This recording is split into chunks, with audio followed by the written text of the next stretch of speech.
অসাধারণ যদি কিছু তৈরি থাকে কোথাও, কেমন করে প্রমাণ করবে সে?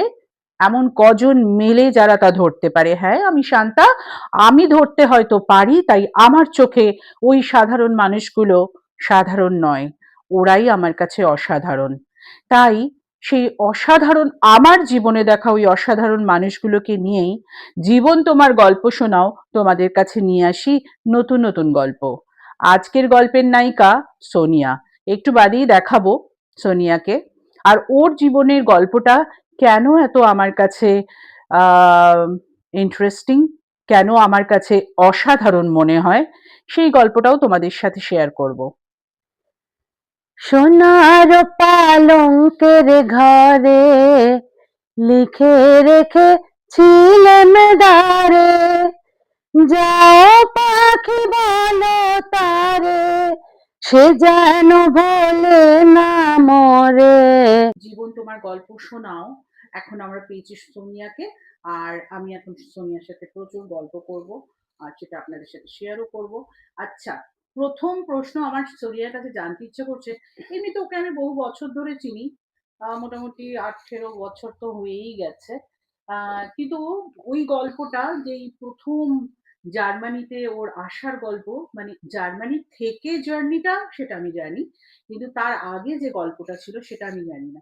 তুমি আমাকে বলো সোনিয়া, এই যে জার্মান আসার গল্পটা কিরকম ভাবে হলো? মানে হঠাৎ করেই কি তোমার মানে বিয়ের কারণে হোক বা যেটাই, সেই গল্পটা আমাকে একটু তুমি জানাও। আচ্ছা, তোমার আর তোমার তো অনেক গুণ সোনিয়া, সাধারণ তো তুমি নও।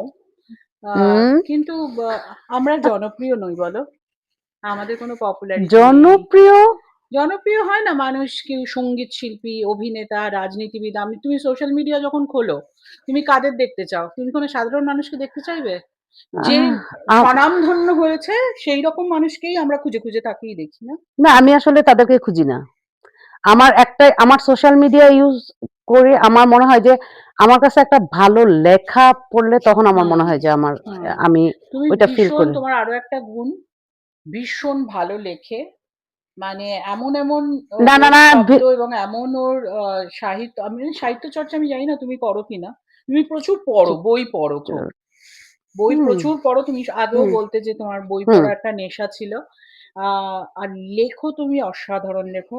শুধু আমি নয়, অনেকেই এটা নিয়ে আচ্ছা, আলোচনা যখন হয় তখন বলেছে। মনে হয় না। আমার মনে হয় লেখার ব্যাপারটা জীবনে, যত মানুষ কিছু এক্সপেরিয়েন্স করে তার থেকেও কিন্তু লেখাটা বেরোয়। অনেক উম, ডেপথ, অনেক গভীরতা ভেতরে ঢুকে। আমার আমার মনে হয় আমি এত কিছু চিন্তা করে তো আর লিখি না, কিন্তু আমার যেটা মনে হয় যে আমার ভেতরে একটা জলোচ্ছ্বাসের মতো কাজ করে, হুম, যে মানে অস্থিরতা অস্থিরতা, হুম, তখন হুম। আমার মনে হয় যে ওইটা যখন আমি লিখে বের করে দিই তখন আমার কাছে নিজের রিল্যাক্স মনে হয় যে হুম। হ্যাঁ, এটা এখন মানে ডেপথ বা ওইটা ওই টাইপের আমি চিন্তা করি না। লেখো তুমি ভালো, তারপরে তুমি প্রচন্ড ভালো গান করো। আমি আজকে জানি না তোমার মনে আছে কিনা, কোনোদিনই তুমি এরকম নয় যে স্টেজে উঠে গান করছো বা এ করছো। এখানে তো সেই সুযোগ সেরকম ভাবে, কিছু প্রোগ্রাম, কিছু স্টেজ প্রোগ্রাম আমাদের হয়। তবে নিজের কাছেই যখন আমাদের মন খারাপ, একটা গান শোনা, মানে একটা ভালো একটা গান শোনা, না, হ্যাঁ, আ ওইটা যেমন হ্যাঁ, ওইটা আমার মনে হ্যাঁ, হয় যে আবার একটা গান, নিজের গুনগুনিয়ে একটা গান গাওয়া, সেটাই অনেক। মানে সবসময় যে একেবারে লোকেরকে শুনিয়ে তার প্রশংসা পেতে হবে। তবে হ্যাঁ, বাচ আমার মতন মানুষকে শোনাও, কারণ আমার বুক ভরে যায়। আমার সুন্দর কিছু পেলে, মানে যারা পরিচিতি পেয়ে গেছে তাদেরটার কথা নয়। কিন্তু আমি জানি যে, যে মানুষগুলোর মধ্যে সত্যিই অনেক কিছু লুকিয়ে রয়েছে, যেগুলোর কোনো প্রকাশ হয়তো সেভাবে হয়নি। আমার কাছে, আমি সেইগুলো শুনতে আমার প্রচুর ভালো লাগে। আর তোমার গান, আমি জানি যে তুমি খুব ভালো গান করো। মানে তোমার গলায় সুর আছে। জার্মান আসার আসলে যে জিনিসটা আমার লাইফের মানে এত একটা হঠাৎ করে ঘটনা, যে মানে আমি নিজেই অনেক পরে বুঝতে পারি। পড়াশোনার মধ্যে থেকে ধুম করে বিয়ে, হুম, এই ধুম করে বিয়ের পর ধুম করে জার্মান আসা, এছাড়া আসলে আর আসার পর তো ধুম করে না, ধাক্কা খাওয়া যেটা হ্যাঁ। আমাদের প্র্যাকটিক্যাল লাইফে, কারণ না, আমরা ওইটা বলো, আমার ওটা খুব জানতে ইচ্ছা করে যে এই স্বপনের সাথে তোমার যে বিয়েটা হলো ওটা ও মানে সম্বন্ধ করে তোমাদের ওপার বাংলায় ব্যাপারটা কিরকম ভাবে হয়, মানে এটা প্রেম করে বিয়ে তো হয়ই, কিন্তু মানে তোমার ক্ষেত্রে এটা কিরকম হয়েছিল, ওটা কি প্রেম করে তুমি কি তোমাকে দেখে আসলে যেরকম মনে হয় তুমি প্রেম বেশ ভালোই করতে পারবে, হ্যাঁ না না তো না না হুম প্রেম প্রেম কিচ্ছু না, জাস্ট একটা আসলে কি প্রেম কিছু না, জাস্ট হঠাৎ করে আমাদের যেরকম হয় যে অ্যারেঞ্জ ম্যারেজের সময় হ্যাঁ একে আহ, অপরকে দেখলে ছবি হ্যাঁ টবি দেখলে, ছবি দেখা, ছবি না, স্বপন মনে হয় ছবি দেখছে আমার, কিন্তু হ্যাঁ আমি দেখি নাই। তখন আর স্বপন বাংলা এতেই থাকতো, হুম, না জার্মানিতেই না না থাকতো। জার্মানিতে থাকতো, ও বাংলাদেশে গেছে বিয়ের জন্য। হুম বিয়ের মোটামুটি প্রিপারেশন মানে ছিল, কিন্তু তারপর সময় শেষ, সবকিছু মিলানোর পর মনে হলো যে ও চিন্তা করতেছে যে বিয়ে করতে পারবে কি পারবে না। হুম তো হঠাৎ করে তোমরা কথা বললে বিয়ের আগে না, দুজনে কথা বলেছিলে, হ্যাঁ একটু একটু ফোনে একটু কথা বলেছিলে হ্যাঁ, নাকি কিন্তু আসলে সামনাসামনি না কথা না না আমি বলেছিলে? বলি না, আমার ফ্রেন্ডরা, আমার আচ্ছা ফ্রেন্ডরা তোমার ফ্রেন্ডরা কথা বলেছে, হ্যাঁ, কারণ ও আসলে স্বপন বলতে চাইছে আমার সাথে, কিন্তু হ্যাঁ আমি কিন্তু বিয়ের আগে কোনো কথা হয়নি তোমাদের আমি দুজনের বিয়ের মধ্যে, আগে স্বপনকে দেখিই নাই, সত্যি কথা। মানে আমি ছবিতেই দেখেছো? না ছবিও দেখি নাই, আমি স্বপনকে দেখি নাই, স্বপনকে আমি দেখছি আমার বিয়ের পরের দিন সকালবেলা। এটা কখনো হয় নাকি একটা এটা মানুষের আমার তো ক্ষেত্রে? হয়, আমি এটা বিলিভ করি, কারণ আমার লাইফে এটা আমি এগুলো সিনেমা আমার দেখে লাইফের এগুলো ঘটনা, গল্পে শুনেছি, সত্যি গল্পের সত্যি, বই না না না পড়ে, না না না এটা না ট্রু, দেখে বিয়ে, না কিন্তু না না যারা আজকের এটা ট্রু। যুগ একটা জামানায়, একটা আমার যেটা, আমার তখন পাস কোর্স ফাইনাল, হ্যাঁ পাস কোর্স ফাইনাল সামনে, তখন সবাই মানে অনেকেই বিয়ের জন্য বলতেছে, কিন্তু আম্মা বললো যে না, পরীক্ষার আগে কোনো বিয়ে না। কিন্তু স্বপন হচ্ছে গিয়ে হঠাৎ করে দেখতে আসছে, আমি জানিও না দেখতে আসছে, আমার খালার বাসায় যাওয়ার পর আমার খালা আমাকে মানে অন্য কিছু একটা বলে নিয়ে গেছে, যাওয়ার পর দেখি ওদের বিশাল খাবার দাবারের প্রিপারেশন। তো হঠাৎ করে আমার খালা এসে বলতেছে যে একটা ছেলে দেখতে আসছে, তুই প্লিজ যা, বেইজ্জতি করিস। আচ্ছা মানে আমি একটু মানে অন্য তুমি টাইপের, একটু টমবয় টাইপস হ্যাঁ। ছিলে, তো তখন আমি চিন্তা করলাম যে হ্যাঁ এটা কি বলে। হুম তো যাই হোক, পরে তো হবে না হবে না, করবো না বিয়ে। তো স্বপন জানি না, হয়তো ওই যে বলে না জোড়া থাকে ওই হুম কারণে।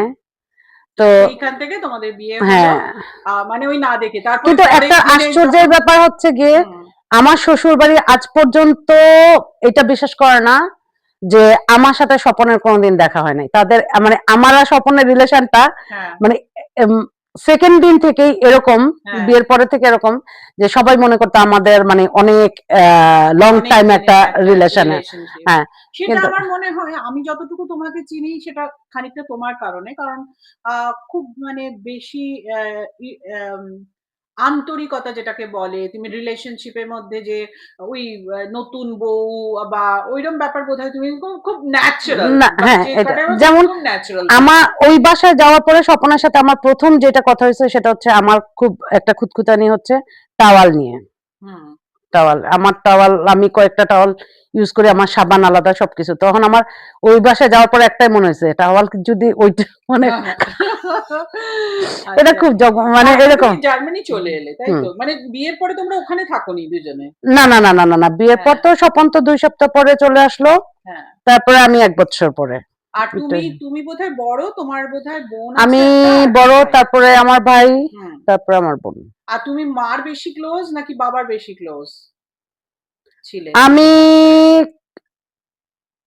ওরকম কারোর সাথেই না, আমি হচ্ছে গিয়ে আমাকে মানে আমি ক্লোজ বলতে মানে আমাকে সবচেয়ে, আমার যেটা বাজে ব্যাপার নাকি পজিটিভ না নেগেটিভ জানি না, আমার যে ছোট কাজিনরা তারাও আমাকে একটা বাচ্চার মতো হ্যান্ডেল করতো, যে হ্যাঁ তো তুমি খুব হ্যাঁ বাড়িতে খুব হ্যাঁ, আদরেরই একটু ছিলে, হ্যাঁ। ও- তো ওই ও- আদর যত্ন যেরকম আমাদের হয় আর কি, মানে খুব আদর যত্নে বড় হওয়া মেয়েগুলো হঠাৎ করে জার্মানির মাটিতে, কারণ আমি যে সোনিয়াকে চিনি সে, তাকে দেখে মনে হয় না ওই আজকের কথা বলছি না, আজ তুমি পরিণত হয়ে গেছো, কিন্তু আজ থেকে 18 বছর আগে, তারও অনেক আগে তুমি এসছো, আমি 18 বছর 2001, তো আমি দুই তখন হাজারে ছিলাম, আমার বিয়ে হয়েছে, আর 2001 আমি জার্মানিতে। হ্যাঁ তো 18 15 ওই, মানে আমি 25। সেটাই ভাবি যে কি করে এসে ওই আদুরে মেয়েটা এখানে সব কিছু যেরকম ভাবে তোমার যা যা আমি জানি, যেমন তোমার রান্না বলো, হ্যাঁ রান্নার দিকে তুমি যেরকম পাকাপোক্ত, হ্যাঁ সেটা সময় তো মানুষের লাগে, হুম, কিন্তু খুব তাড়াতাড়ি রপ্ত করে নেওয়া যেটাকে বলে, হ্যাঁ, এটা সেইরকম ভাবে তুমি রপ্ত করে নেওয়া মানে প্রচুর ওই আরকি ২-৪ জনের রান্না আমি কোনোদিনও তোমাকে দেখিনি। মানে ২ জন বা ৩ জনের রান্না আমি বোধহয় তোমার রান্না ঘরে আমি কোনোদিন কখনো করিও নি। ডেচকি, হ্যাঁ? ডেচকি, হ্যাঁ? মানে অনেক কিলোর উপরে শূন্য থাকবে এইরকম না, আরকি। আমার লাইফে আমি কোনোদিন ২ কিলো মাংসও রান্না করিনি। হ্যাঁ। হয়নি। তো এবং প্রতিটা রান্নার যে স্বাদ মানে আবোল-তাবোল কোনো রান্না কিছুই নেই। কঠিন তো রান্না সবই মানে সুস্বাদু রান্না। আর মানুষকে খাওয়াতে এটা ওপার বাংলার মানুষদের একটা সাংঘাতিক গুণ সকলেরই মধ্যে। এটা আমি একদম মানে সামগ্রিকভাবে না, বলছি যে মোটামুটি আমাদের, মোটামুটি হ্যাঁ, সব আমাদের মানুষরা ওই সাইডের খাওয়াতে ভীষণ ভালোবাসে। কিন্তু যেহেতু আজকে তোমার বিষয় নিয়ে কথা বলছি, যেহেতু আজকে তোমারটা আমি জানি যেহেতু হুম, পার্সোনালি ব্যক্তিগতভাবে আমি জানি যে ভয়ংকর সুন্দর এইসব ব্যাপারে তুমি পটু। সেটাই আমি বলতে চাইছি যে ওই আদুরে মেয়েটা এখানে এসে কিরকম ভাবে সবকিছু যেন ঝটঝট করে আমি রপ্ত যখন করে নিল। জার্মানিতে আসছি তখন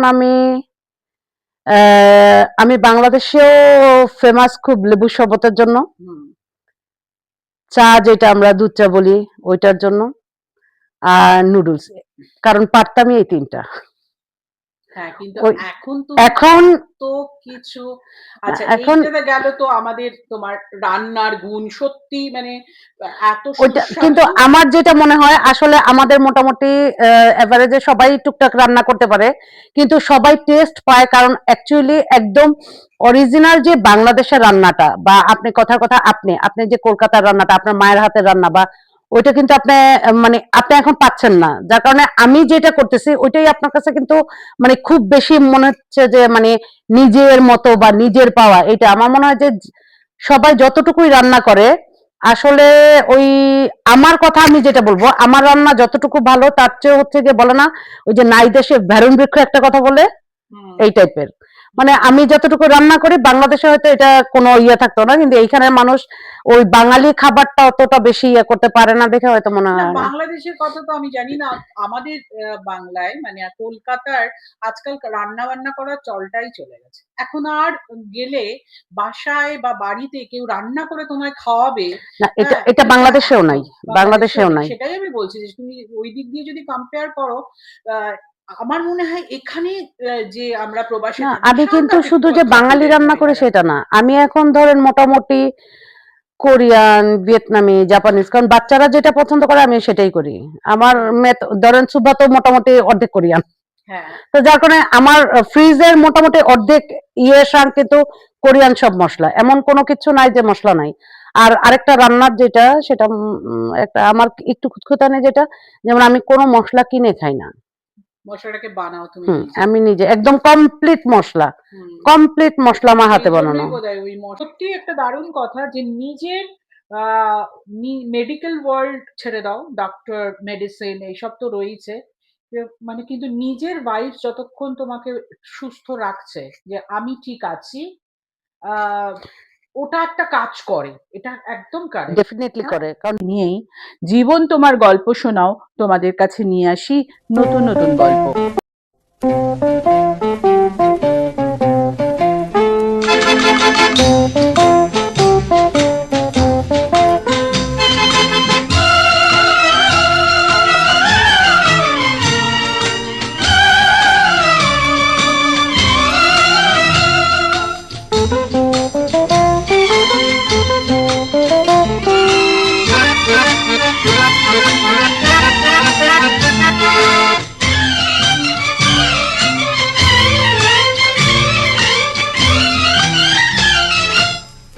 अजीब दास्तां है ये, कहाँ शुरू कहाँ खत्म, ये मंजिलें हैं कौन सी, न वो समझ सके न हम। अजीब दास्तां है ये, कहाँ शुरू कहाँ खत्म, ये मंजिलें हैं कौन सी, न वो समझ सके न हम।